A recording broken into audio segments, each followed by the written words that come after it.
o nam tin reng te u lalpa chu fak ula mi tin reng te u ama chu fak ro u angil nei na chu kan chunga anasa in lalpa thutak chu kum khwai nom don sia lalpa chu fak ro u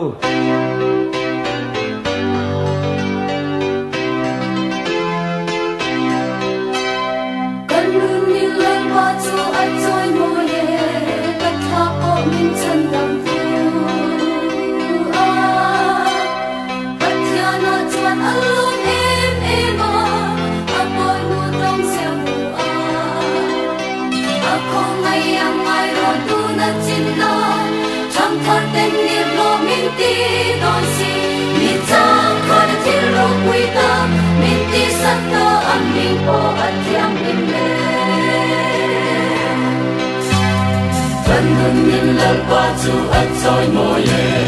kat ha po min chan dam tu Tatiana chuan along em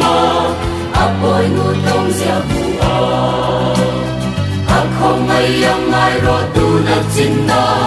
cham thar ten ni lo min ti don si mi cha khan te ro pui ta min ti sat ta an min po at yang mi me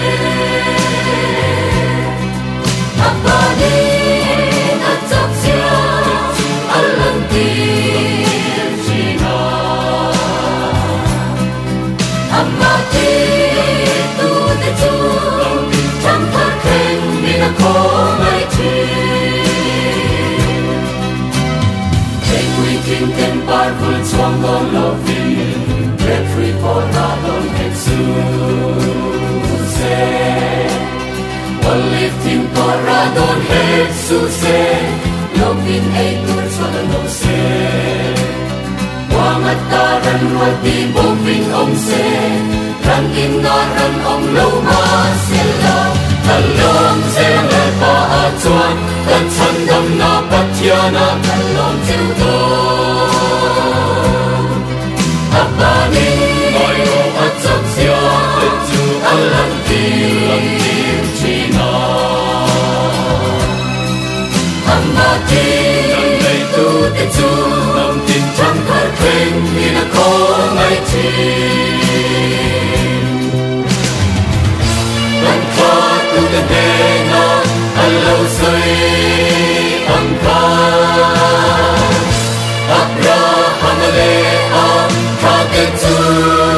Ze kwa na Ako ngai vangin Chalo Israel to a tumble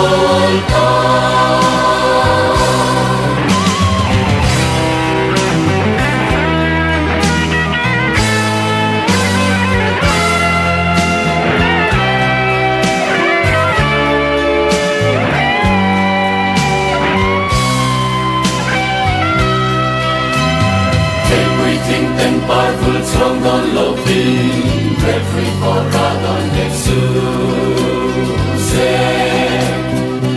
Lifting for God on Jesus. Loving a good son of Lose. Wang at taran rati bovin om se. Kan in naran om lo ma sila. Talong se le pa atuan. Kachan nam na patyana. Talong til do. Apani Moi o atsak siya Tetu alanti China Amati Nang tu te chu Lam tin chang thar khen Min a ko ngai chi